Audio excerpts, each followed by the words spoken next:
Well, thank you so much for having us, Jay, and it's just wonderful to be here and get to speak with somebody like Mariella. Can you guys see my screen now? Yes. Okay, fantastic. So our talk is going to be entitled "The Seed in the Soil: Intrinsic and Extrinsic Targets in DIPG and Other Diffuse Midline Gliomas." As many folks in this audience know well, DIPG and other diffuse midline gliomas occur in the childhood central nervous system in a really fairly predictable spatiotemporal pattern, with DIPG occurring chiefly in early to mid-childhood and DMGs occurring chiefly in slightly later childhood. And a point that, is really evident in even the name of these tumors is that they are diffuse and they are intrinsic, rather than, this being a tumor that is a nodular, encapsulated nodule. It is not. It is diffusely and intimately interacting with the neural circuitry that it is invading. And the behavior of these tumors, we know to be quite poor. These are lethal brain cancers for which traditional cancer therapies have largely failed. We know that these are tumors that are driven by epigenetic dysregulation, and Dr. Filbin will go into great detail about this. And these are tumors that spread throughout the brain and spinal cord, but almost never metastasize outside of the central nervous system. And so this gives us, I think, a really important clue about some of the interactions that may be strongly driving this tumor within the nervous system. And the other clue that we have from the tumor's behavior is that these are tumors that invade vast areas of brain, but cause relatively minor neurological dysfunction. So these are not tumors that are chiefly destroying brain. These are tumors that are, we now understand, really integrating into the brain and spinal cord. Over the last decade or so, from really beautiful next generation sequencing and other genomic work, we've come to understand that epigenetic dysregulation is central to DIPG and diffuse midline gliomas. These are tumors that are characterized by a very specific mutation in histone 3, in genes encoding histone 3, either genes encoding histone 3.1 or 3.3. And the mutation is a K27M mutation that results in dysregulation of the enzymatic machinery that normally lays down post-translational marks on the histone tail, in particular methylation marks at lysine 27. And in addition to these cell intrinsic vulnerabilities and pathophysiology driving the cancer, which Mariella is going to focus her talk on, there are also really critical microenvironmental interactions that are driving the progression of these pediatric gliomas. And I will focus on the second half of my talk, focusing on those.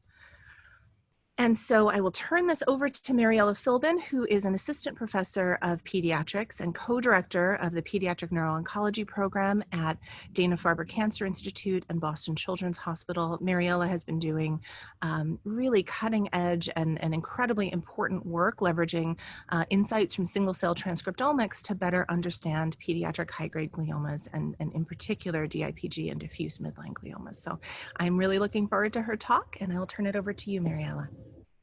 Thank you so much, Michelle. I'm thrilled to be here with all of you today, and especially to do this with you, Michelle. Let me start here. Can you see my screen? Okay, wonderful. So I will focus on the seed aspect, and this journey into what drives or intrinsically drives DIPG has a long history in my own personal story. I trained as pediatric oncologist and was just a long time fascinated by what our colleagues in leukemia know about leukemias, pediatric leukemias. They have known that leukemias are pretty much a fundamentally disordered disease of development, and the cell of mutations are early on in the hematopoietic stem cells and myeloid progenitors in the case of AML. But they also found out that it takes a later stage, a permissive stage of permissive development that then lets the leukemia go into full fruition. And this dysregulated development has led the stage really for developing a few differentiation agents that are currently in clinical trials and in use in pediatric leukemia. So I was wondering then, could the same be true for brain tumors? Could brain tumors also come or map onto normal brain development? And by finding more about that, could we find new target therapies, especially for the tumors that we cannot currently treat? Michelle has already touched upon this very particular histone 3 K27M mutation that is present in 90% of DIPGs. And the current theory of how this works goes back to work from Susie Baker, Nada Chabato, David Ellis, Peter Lewis, among others, who showed that the histone mutation inhibits polycomb repressive complex 2, which then leads to certain genes that are supposed to be turned off after normal development to stay on and kind of trap particular cells with the mutation in an earlier stage of development. So I wanted to find those, but the question was how. I had this idea early on and just didn't really have the technology to answer this question, knowing from other tumors that the tumor cells might all be heterogeneous and that normal tumor cells are also intermixed with the normal cells of the brain, as Michelle just also alluded to. And I was lucky that at that time, single cell RNA sequencing came along to be applied to real patient tumor samples. And with that technology, especially full-length mRNA sequencing, which I'm using in my lab called SmartSeq2, you can not only determine which cells are present in a tumor, you can, in an unbiased way, find the malignant cells and also the non-malignant cells. You can then also find how tumor cells are transitioning from one stage to the other. You can find out in which part of the cell cycle those cells are. Infer copy number variations based on hundreds of gene expressions per chromosomal arm. Then also look at the point mutations, in our case, the histone K27M mutation, to make sure that what you're looking at is truly a tumor cell and not a normal cell. And then through all that together, look at tumor cell evolution, the microenvironment, tumor cell interactions, and hopefully find novel targets. The DIPG project was published in 2018 and was really the hardest one compared to all the other tumors we've looked at so far, especially because these tumors grow in a location where they cannot be surgically accessed. And not even in the majority of cases are those tumors biopsied. If they're biopsied, the pieces that come out of the OR are very, very tiny biopsies that have to, of course, be used for certain different tests. So we ended up in the best case scenario with a tiny piece of a few millimeters. Immediately then went back to the laboratory, dissociate them very carefully into single cells, and sorted the live cells, so no other stain involved here, into 96-well plates, and then performed the SmartSeq2 sequencing. And this is the summary slide basically of that first piece of work. On the left-hand side, you can see dots, which represent all the different cancer cells we found across 7 different patients. And they are here in this plot assigned a stemness score on the y-axis and the lineage score or differentiation score on the x-axis. And what we saw here for the first time was that despite the histone mutation being present in every single cell that's plotted here, about 1/3 of cells can differentiate towards almost normal cells and get really, really close to these almost normal cells. In our case, it was towards astrocytic-like cells over on the left and oligodendrocytic-like cells over on the right. These cells or cell populations are different from the undifferentiated cells where most of the cells sit. And overlaid here in red is the cycling program, the cycling cells. And you can see that most of the cycling cells are really present or refined to this undifferentiated cell state. And this really led us to the model for DIPG that the tumors seem to be driven by cycling, self-renewing OPC or oligodendroglial-like progenitor cells. And that only a few of those cells, about 20 to 30%, can differentiate anyways, exit the cell cycle, and then become almost normal. And this was exciting for multiple reasons. First of all, it was another piece of the puzzle showing that oligodendroglial precursor-like cells would be the cell of origin for DIPG. And Michelle has done beautiful work on this before. And then secondly, it was the first evidence that also pediatric brain tumors can follow, at least aberrantly, a normal developmental trajectory. Very importantly, we went then ahead and injected either the oligodendroglial precursor cells into mouse brains or the astrocytic-like differentiated DIPG cells. And we're surprised to see that there was a huge functional difference present in that only the oligodendroglial progenitor-like cells were able to form tumors over time in 100% of the cases, whereas the astrocytic-like tumor cells had lost their intrinsic tumorigenic potential.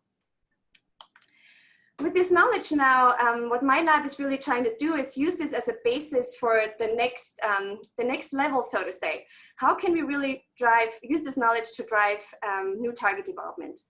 And we're going about this in two different ways. The one on top is targeting the developmental state, knowing that these cells, this OPC-like cancer stem-like state, is really the one that drives the tumor.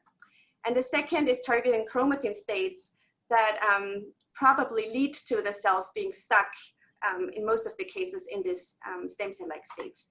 And then once we have identified those states, we can then try to target with drugs or genetic knockouts and knockdowns, and then look for cancer cell death, but also differentiation and tumorigenicity.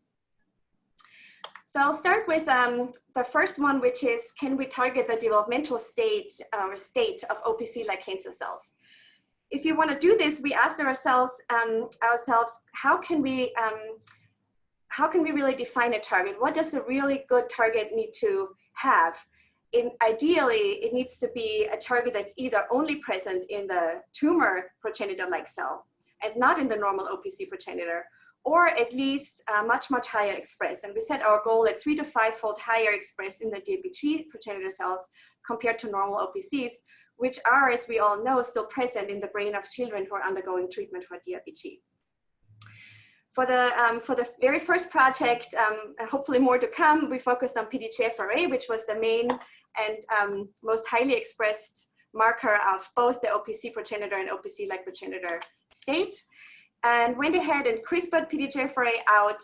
And in every single case, genetic deletion of PDGFRA really led to a pretty fast killing of those cancer cells. Whereas when you do a drug inhibition, and I'm showing here 4 different PDGFRA inhibitors and 3 different DIPG cell lines, it takes a little bit of more time to see the killing, which is, I think, the reason why PDGFRA inhibitors have not always risen to the top of the targets that come up in drug screens, depending on how long the drug screens are. Most interesting to us, though, was also the fact that the cells would not really die at first, but initially differentiate, attach to the bottom of a tissue culture plate and spread out and look more astrocytic. And this is work done by Eshini, Maria, and Andrew in the lab, and we're currently trying to figure out what exactly the timing is of the differentiation versus killing, and how we can enforce the eventual killing even more. So more to come on this stem cell state side, but I'm now going to focus and switch gears to targeting the chromatin states. And for doing that, we have established a CRISPR screen in our lab using 4 different K27M patient-derived cell lines, some of them also from Michelle's lab. And we decided to make them Cas9 positive and then introduce an epigenetically focused CRISPR-Cas9 library into them, consisting of 1,350 genes with 6 guide RNAs each, and also had non-targeting controls. And knowing that those DIPG cells in culture, despite the tumor being so aggressive in real patients, in culture they grow relatively slowly. And also knowing that epigenetic reprogramming might take some time, we let the screen go for up to 35 days. And then every week took a basic and aliquot of those cell cultures and looked which knockout or which cells were still present, then assuming that knockout of the cells that were no longer there were dependencies in those cells. And here are some of the top hits we found in the CRISPR screen. And Eshin is currently wrapping up and hoping to submit this manuscript soon. Some of the top hits were polycomb complex number 1 and 2, which was a really good sanity check because polycomb complex 1, and especially BMI as part of that, had been proposed by us and other groups as a target in DIPG. Polycomb 2, of course, made a lot of sense knowing that the histone mutation inhibits polycomb 2, but there's a little bit of a remaining function left that, if knocked out, can then push the cells over the edge. And then also enzymes or genes responsible for histone deacetylation and acetylation. So I'm going to focus first on the HDACs. This was really interesting. We looked at all the different HDACs in our screen, and there's many of them shown on the x-axis, but found that only the class 1 HDAC inhibitors, which is HDAC 1, 2, 3, and 8, were really dependencies in our DIPG screen. And this is also confirming other work by Michelle and others, showing that HDAC is really a target that comes up in many, many labs across the nation and internationally. We focused then on HDAC2 because HDAC3 itself had a little bit better dependencies, but was a pan-essential, meaning that many, many other cancer cell lines also had this dependency, whereas HDAC2 was more specific to the histone mutant DIPG cell lines. And then again, did a single gene knockout in the lab, showing that even when you do that, there's really strong cell death signal induced when you knock out the gene. And we're currently in the process of testing different drugs against HDAC2. And this is work again of Eshini, Maria, and Andrew. Especially Andrew is taking this now to a new level where he looks at, in particular, class 1 HDAC inhibitors to see if they might have a very good efficiency against DIPG, but maybe spare some of the side effects that we see with pan HDAC inhibitors like penobinostat. And you can see here on the screen that pretty much all the HDAC2 inhibitors have a really nice efficiency against DIPG cells. Another hit that I showed you from before in the CRISPR screen was BMI1 as part of polycomb complex 1. We and a group in Cincinnati has shown this is a dependency in DIPG before, and it was nice to see it come up here again. You can see that guides to BMI1 can again reduce viability of DIPG cells, and there are drugs out there now, BMI inhibitors from a company, and the drugs are called PTC-028 and PTC-596, which show beautiful dose response curves in DIPG cells. And actually, I'm happy to report that PTC-596 is in clinical trials by the CONNECT consortium, and we are hoping to see the data of this soon. We also then, more than just looking at in vitro data, wanted to see how cells behave either when they're put into an organism, into the mouse, or in a human system where they are in contact with their microenvironmental cells. And in order to do that, we developed DIPG organoids in our lab. The way this is done is we take human IPC cultures and then differentiate them towards early brains.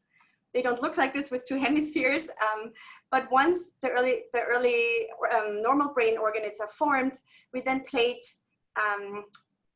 green DIPG cells with them, and they integrate into the normal brain organoid and grow over time. And then over time, we can do treatment and see if our predicted treatments are still the same in this system. Looking at the organoids first by H&E stain, you can see that the DIPG cells really infiltrate this normal human brain organoid in a very similar fashion to what we see in patients. The first two panels here are organoids with the BT869 cell line from a patient of ours fused into it. And you can see here in brown, the staining for the DIPG cells for the actual mutation. And the last panel at the bottom is a K27 glioma biopsy from one of our patients. So you can see how similar the infiltration pattern here is. And more than that, we looked at how is the hierarchy in those DIPG organoids. You can see here that the K27M staining is present all across the organoid, and PDGFRA as the marker for the OPC-like stem cells is very high throughout, but mostly pronounced on the outer side of the DIPG organoid. But we're also thrilled to see the differentiation that we saw in real patients also in the organoids. So you can see here on the left, BCAS1 is a marker for oligodendroglial-like differentiation, light up at the outer sides of the organoid, and this is overlaid with the K27M tumors. And GFAP as a marker for the astrocytic differentiation shows up more towards the center of the DIPG organoid. When we zoom in, we can also look at phenotypic differences of those cells. Looking over on the right-hand side here on the merged pictures, you can see in the upper panel an astrocytic-like DIPG cell.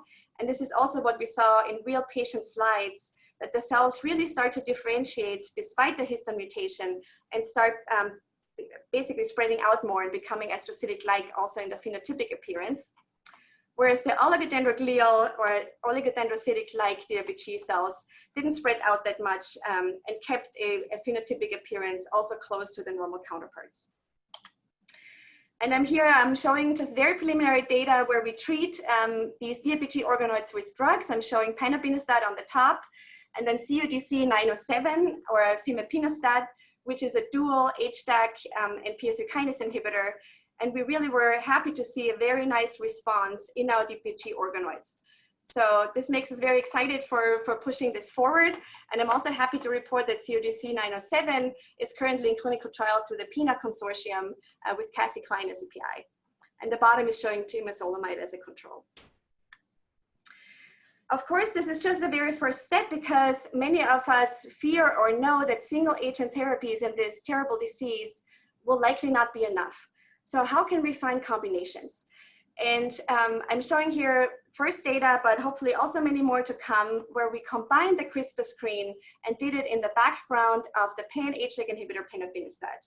At the time, this was the best HDAC inhibitor we had, and that's how we designed the screen. And again, had the same exact library. So again, an epigenetically focused screen with 1,350 epigenetically focused genes, non-targeted controls. And this was only done in 2 K27M patient-derived lines. Looking at which genes synergize with panobinostat in the background, there were several, but one of them was KDM1A or LSD1. And we were surprised and happy to find that, and then did the follow-up in collaboration with Yang Shi's lab. And Jamie Anastas here is the first author, who's an excellent scientist and will now open her own lab at Baylor in January. Very excited for her. So she found KDM1A synergizes with HDAC inhibition. And we were then also lucky to collaborate with a chemist who made us a compound called Corin, which is a dual HDAC and LSD1 inhibitor. And you can see that the LSD1 part of this drug, called compound 7, by itself did not have an effect on DIPG cells. The blue line here shows you MS275 or entinostat did have an effect, but that was pronounced and got better when we added the two together in this Corin. So viability reduced when you treat both, but also excitingly, when you look at the Corin-treated cultures over here on the right, you can see that the Corin-treated cells again started to change their phenotypic appearance and started to spread out a little bit more, suggestive of differentiation. We then went ahead and went into the mouse, as at that point we didn't have the human organoids yet. Corin unfortunately does not cross the blood-brain barrier, so we had to administer it by convection-enhanced delivery right into the tumor site. And at that time, we're only allowed by our animal committee to do 1 single dose. So this is showing you the data after 1 single dose of Corin injected into an established DIPG. You can see that the BLI image is not that impressive. You can see a little bit of reduction in BLI, but we were excited to see that in the slices of the tumors, that Ki67 as a marker of proliferation really reduced with Corin treatment, and caspase-3 came up as a marker of apoptosis. Most excitingly though, when we looked at the slices, and I'm showing here the DMSO control treated mice versus the Corin treated mice, and here's the pons with the purple cells or the purple dots being tumor cells.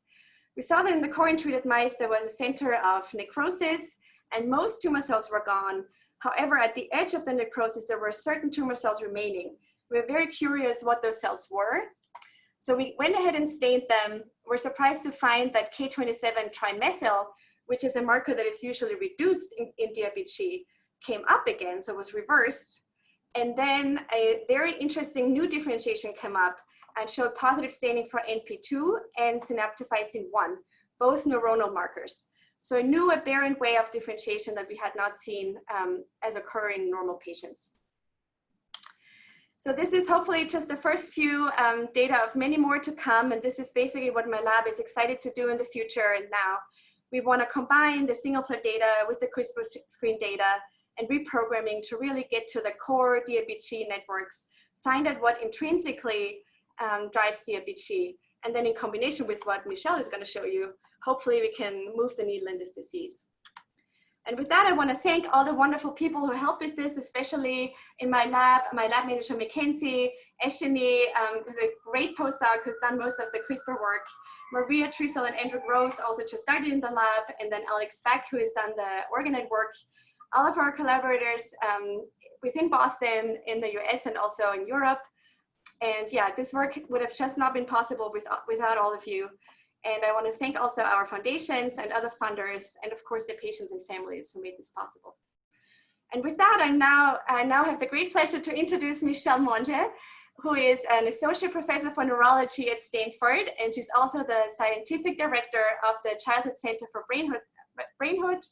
the scientific director of the Center for Childhood Brain Tumors. I'm sorry. And as many of you know, Michelle has been a pioneer in really trying to figure out what drives DIPG. She's the one who made many of the cell lines through donations into her lab that we're all using. So in addition to her wonderful work, she's made all of our work possible. And I'm just thrilled to work with her. And also on a personal note, have to say that I learned so much from her of how to combine clinical duty with a lab and also how to be a mom. And I just owe a lot to her. So this is to introduce Michelle. Thank you for that really wonderful introduction and absolutely fantastic talk, Mariella. So I want to focus now on the microenvironmental interactions that we think really help to drive DIPG and diffuse midline glioma, and that we hope that by targeting in combination might affect more effective outcomes, more effective treatments and better outcomes. And I want to tell you one story today in two parts about the way in which neurons interact with the normal cells that we think give rise to DIPG, and which DIPG very closely resembles, as Mariella has very beautifully shown, oligodendrocyte precursor cells in the healthy brain, and how this developmental process is sort of hijacked and subverted in the context of DIPG and other diffuse midline gliomas. Gliomas of childhood, we think, may arise in the context of dysregulated myelination. Myelination is this process by which oligodendrocytes, generated by oligodendrocyte precursor cells, ensheath axons to facilitate neural impulse conduction. And this is a developmental process that actually spans almost 3 decades of human life, beginning just around the time of birth and then extending into the late 20s, early 30s. And developmental myelination follows a very specific and predictable chronological and topographical pattern onto which the incidence of high-grade gliomas of childhood map fairly well. And so at a time that we know there is a discrete wave of developmental myelination in the ventral pons, this is when DIPG tends to occur, or the peak incidence correlates very well with this time period. And similarly, interestingly, at a time when there's sort of active developmental myelination of the cortices and intercortical association fibers, this is when many hemispheric gliomas occur in adolescence and young adulthood.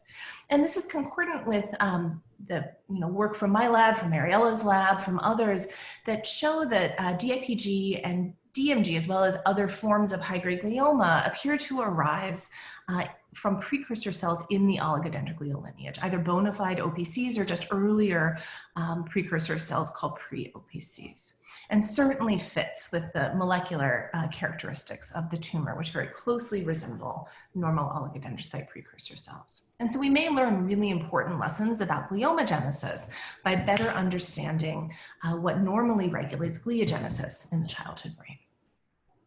And so this raises this very basic question, what do oligodendrocyte precursor cells respond to? What regulates their proliferation? We know that they populate the brain and spinal cord very diffusely and in sort of a regular pattern. We know that they're among the most proliferative cells in the brain and spinal cord, but what is regulating that after birth?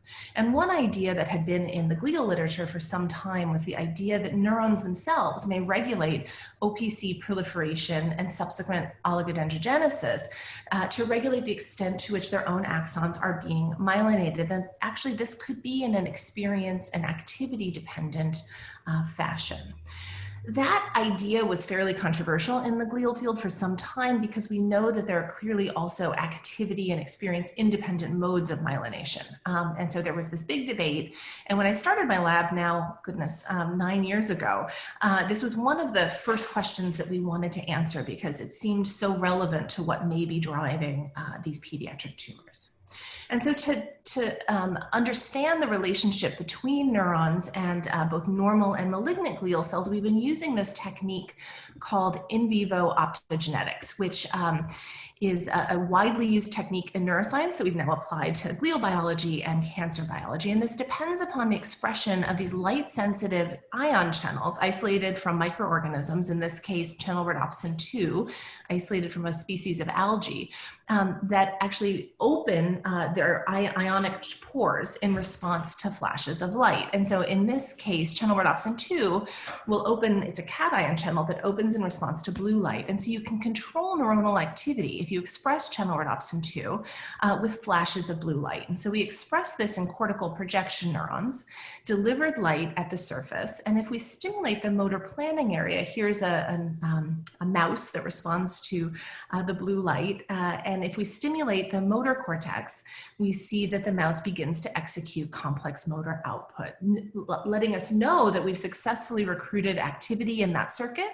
And then that lets us ask very straightforward questions about how other cells within the active circuit might respond to changes in neuronal activity. And with respect to normal OPCs, what we found was that there was a rapid and really quite robust proliferative response, specifically within the stimulated circuit, specifically around the axons of the cortical projection neurons that we had stimulated. OPCs proliferate. And you see the degree of proliferation evident in mice that receive the blue light compared to those that had the same identical manipulation but that didn't express channel rhodopsin 2. These proliferating OPCs generate new oligodendrocytes. The myelin structure within that circuit over time changes, and those myelin changes are influencing behavior. We found that there was an improvement in motor functional behavior that depended upon the generation of new oligodendrocytes. And so in the normal brain, this concept of plasticity of myelin, of activity-dependent OPC proliferation and consequent new oligodendrocyte generation and myelin changes results in circuit-specific adaptive changes to circuit function, because these small additions of myelin change circuit dynamics in a way that in the healthy brain promotes circuit function.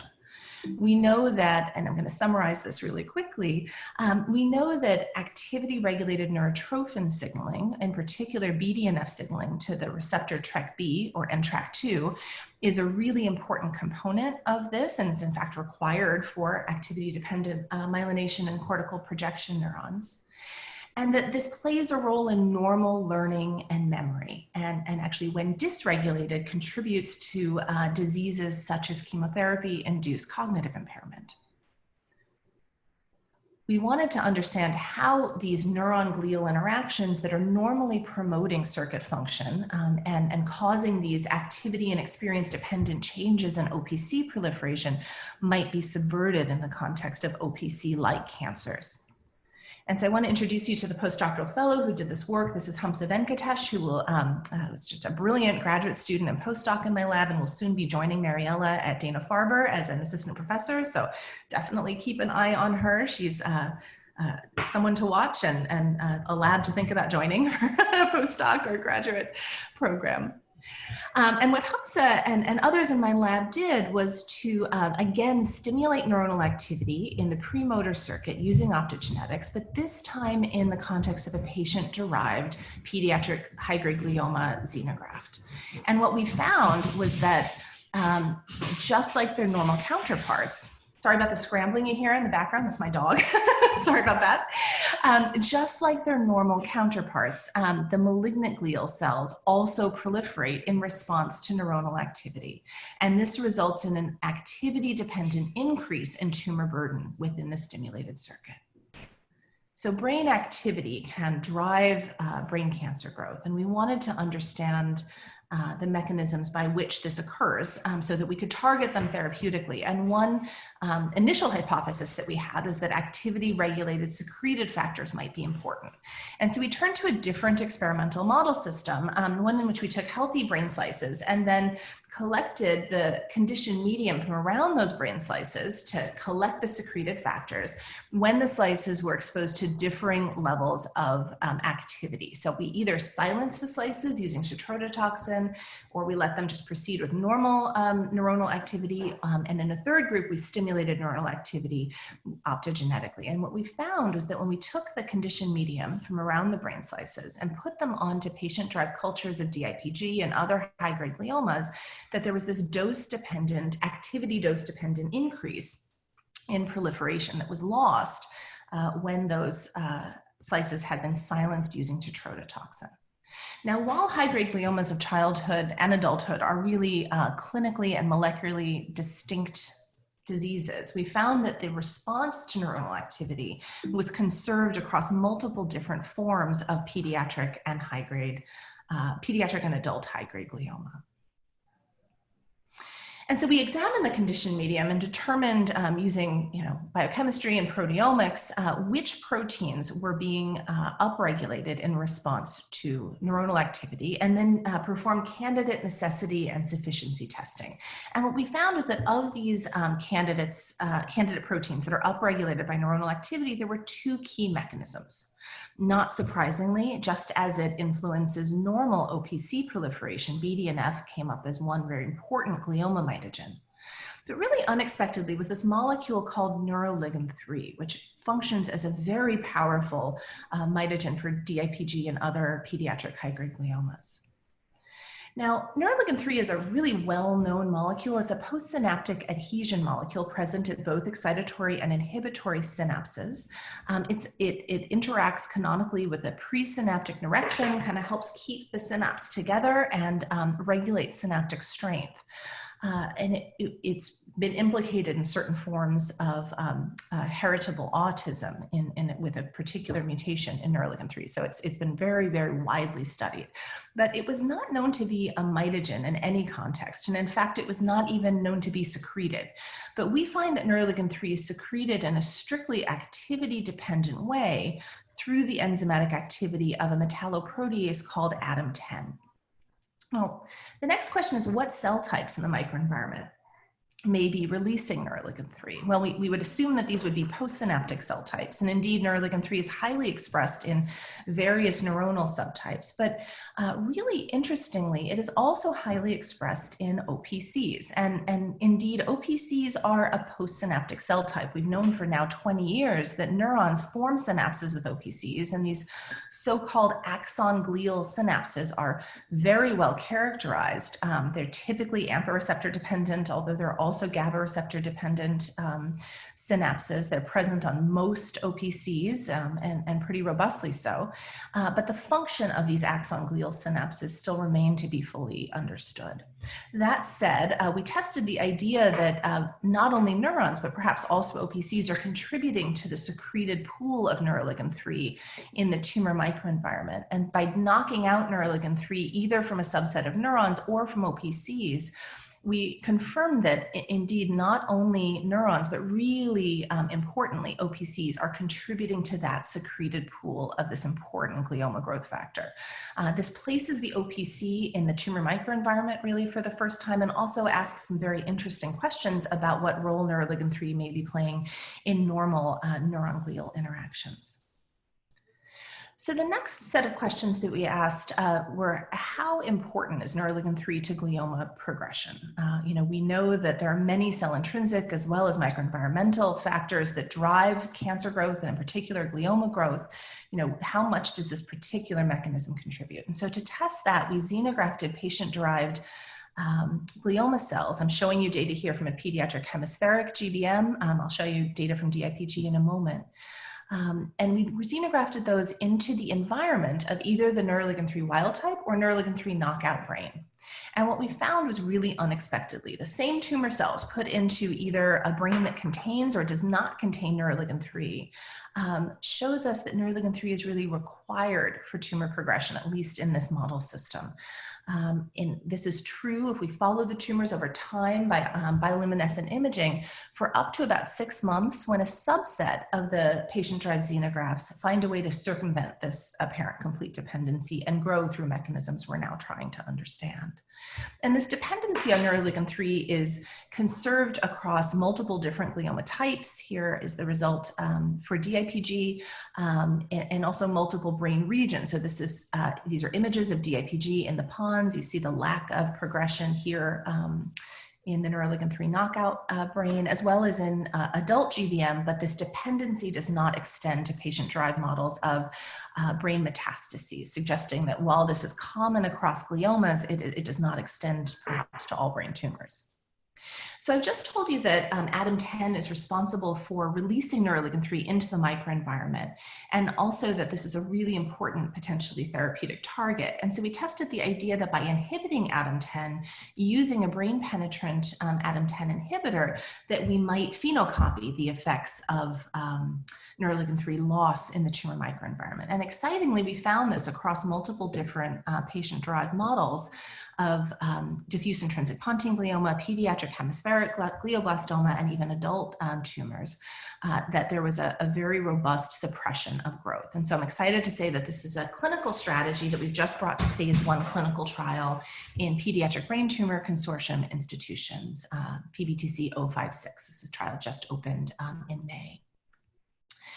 And so what I've told you is that neuronal activity results in the activity-regulated cleavage and secretion of neuroligin 3 through the enzymatic activity of ADAM10. That shed neuroligin 3 ectodomain then binds to a glioma binding partner. We're getting very close to identifying, haven't quite identified yet, and then stimulates numerous oncogenic signaling pathways. But while that helps to explain the sufficiency of neuroligin 3 in promoting glioma growth, it really doesn't explain this dependency.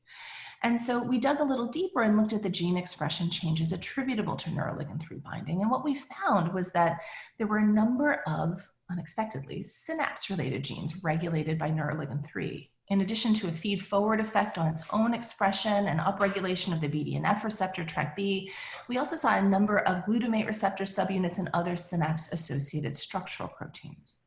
And then together with Mariella and Mario Suba, we looked at single-cell transcriptomic databases and found that in primary biopsy samples, there was a similar robust expression in the malignant cells of synapse-associated proteins, especially AMPA receptor subunits. And looking at Mariella's beautiful single-cell data a little more closely in a tumor-specific way, in each tumor, there is a subpopulation of cells with enrichment of synapse-related genes, and that maps perfectly onto the OPC-like population. And so this raises kind of the really interesting and possibly a little bit heretical idea that like there are axon glial synapses, there may also be axon glioma synapses. And so here I'm showing you electron microscopy of DIPG patient-derived xenografts in which we've immunolabeled the malignant cells. And you see that they're very clearly engaging in structural synapses with microenvironmental neurons. Asking whether neuroligin 3 might regulate this process, we co-cultured patient-derived DIPG cells together with either neuroligin 3 wild-type or knockout neurons, and found that in the context of co-culture with knockout neurons, there are many fewer structural synapses that form, again supporting this idea that neuroligin 3, one of its important functions may be to promote this malignant synaptogenesis. And so this raises kind of the question of, is this just a shadow of the cell type from which these tumors arose, or could these axon glioma synapses be functional? So we xenografted DIPG cells to a very well-known and well-worked out tractable circuit in the hippocampus, and then made, after a period of xenografting and engraftment, these acute hippocampal slices in which we performed whole cell patch clamp electrophysiology. So if we place a recording pipette into these fluorescent green patient-derived cells, we can then stimulate the axonal afferents into this region and record the electrophysiological response from the tumor cells.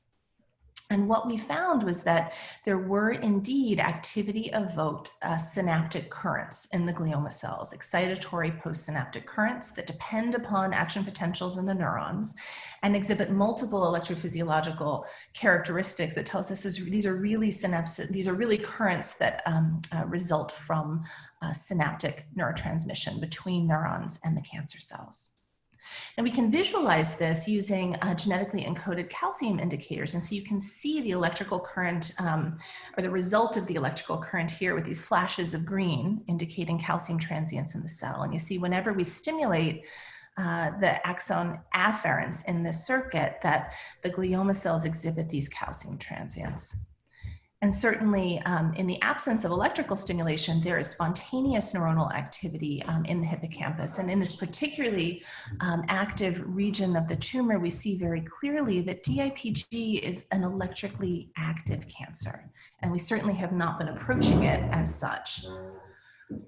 And so we hypothesized that there would be an important functional significance of this membrane depolarization. And that makes sense actually based on our knowledge of brain development, because we know that voltage changes across normal stem cell membranes very robustly regulates brain development, regulates stem cell proliferation and differentiation. So we again used optogenetics, this time not to stimulate action potentials in neurons, but instead to optogenetically depolarize the glioma cells.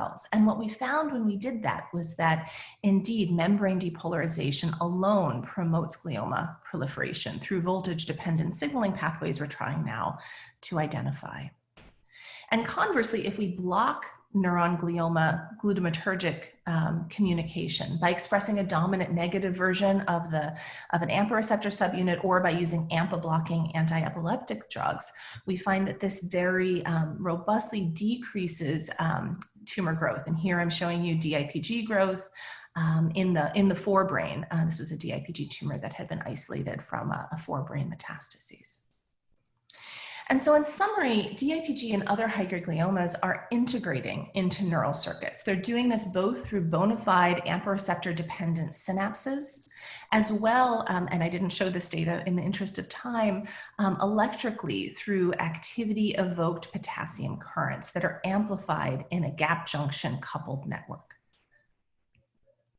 And I think that the mechanistic parallels evident in normal and malignant neuron-glial interactions really underscores the extent to which these cancers are hijacking normal mechanisms of development and plasticity, and demand that we begin to approach these cancers from a neuroscience perspective, as those targets that we identify will be complementary to those that we target that are intrinsic to the tumor. There are many people to thank. I want to especially point out Hamza Venkatesh, who led a lot of the work that I showed, as well as Aaron Gibson and Anna Garrity, who've been leading the normal glial biology in my lab. Our critically important collaborators, Rob Malenka, Sean Hervey-Jumper, Mario Suva, Mariella Filbin, and Dwight Burgles. Our funding sources, especially Alex's Lemonade Stand, who gave me my very first grant. And last but not least, the patients and families whose donation of tumor tissue enables all of the work that we do. And I think we have a few minutes, 10 minutes left for questions now. Wow, that was great. Thank you so much, both of you, for the presentations. We're going to jump into questions here. And I remembered while you guys were talking, you guys both received A awards from Alex's. That's Mariella right. got hers last year, and Michelle, you were one of the first years, I think, that we launched the award. It was my very first grant. Thank you very much for that. You guys are. Thank you. Unfortunately for you, Michelle, the grant has gotten much larger since you got it, because it's like $1 million now. Wow, that's fantastic. So, well, it was very helpful at the time, eons ago. So the first question came in pretty early, and it says, can you explain how you plate DIPG cells together with organoids, and what is the timeline of the infiltration of DIPGs into the organoid? Yeah, that's a great question. It's interesting that you don't have to inject the DIPG cells into the organoid. You just bring them in close proximity. Literally, you just put them next to each other, and then the DIPG cells infiltrate, like grow into the organoid. And that takes only a few days. So it's almost scary to see how the DIPGs like grow in and then take over. And we actually only have a certain time frame during which we can do the experiments, because after some point, the DIPG cells basically kill the human organoid. So it's a very aggressive tumor when grown that way, but it's so paradoxical that it's so difficult to grow without other cells, explained by what Michelle was saying. I want to suggest that has to do with the neuronal interactions. We similarly find in co-culture just with neurons that the proliferation rate, quadruples. That's right. Yeah. Okay, I'm not very good with abbreviations, but I'll do my best here. So next question is, what happens if you knock out PDG-FRA or use PDG-FRA inhibitors in normal OPCs? Yeah, that's a great question too. And we have not quite done those experiments, but want to get there. I'm always afraid because similar programs are active in normal versus the cancer progenitor-like cells, that we are going to have toxicities. The hope is that there is a differential, like a window of opportunity where the cancer cells would already die and the normal cells not yet.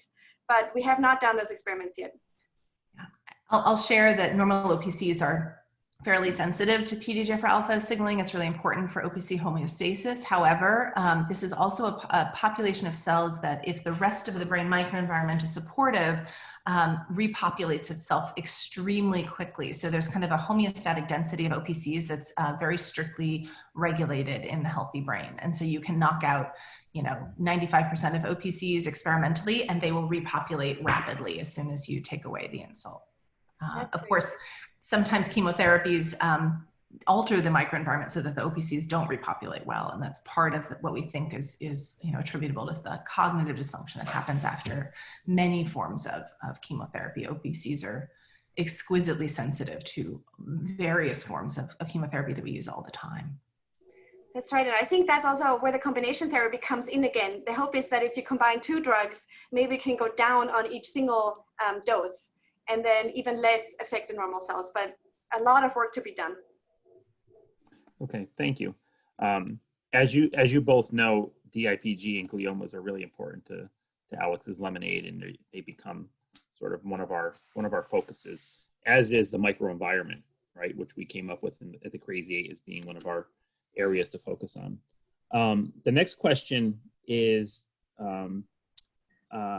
mutations in different histone residues or enzymes regulating them often occur in a mutually exclusive manner in high-grade gliomas. Given this, have you seen synthetic lethal interactions between H3 lysine 27 mutations and regulators of H3 lysine 36 or lysine 9 in your screens?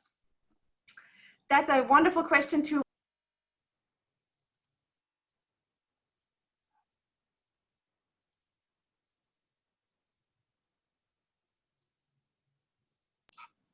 Oh, I accidentally muted you when I went to mute myself. Oh, sorry. So it's an excellent question. We have not done those experiments. We are very close to finishing up the CRISPR screens in glioma cells that have the K36 alterations. And we're very interested in comparing the K27M to K36. But we don't have those data yet. I think there's going to be very interesting overlap, but also differences in those two. Okay. Next question, in your searches for genetic dysregulation in DIPG tumors, have you investigated any target genes whose expression is upregulated and may reflect mechanisms or pathways that could be protective? Yeah, so also going back to the BMI1 story, BMI1 was found by the Cincinnati group by being a very differentially expressed gene. And I think we see that a lot in pediatric tumors in general, not just in brain tumors, that it's really the expression levels that more often drive dependencies than just the mutation. Now, it seems to be different to the adult cancers. So BMI1 would be one of those examples where it's really upregulated more so than in other tumors, and therefore becomes a dependency more so than in other not K27M mutant tumors. Okay, given the age of diagnosis of DIPG patients, does that age correlate with an increase in neuronal activity that feeds or drives DIPG expansion? So this is a really interesting question.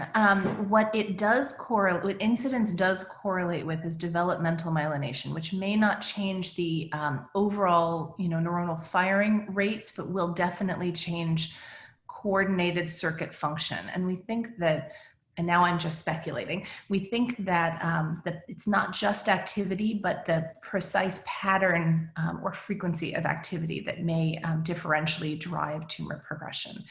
So the way that those two the developmental process and the initiation of the cancer intersect, we're still really trying hard to understand, but certainly there is a correlation with developmental myelination and proliferation of normal OPCs.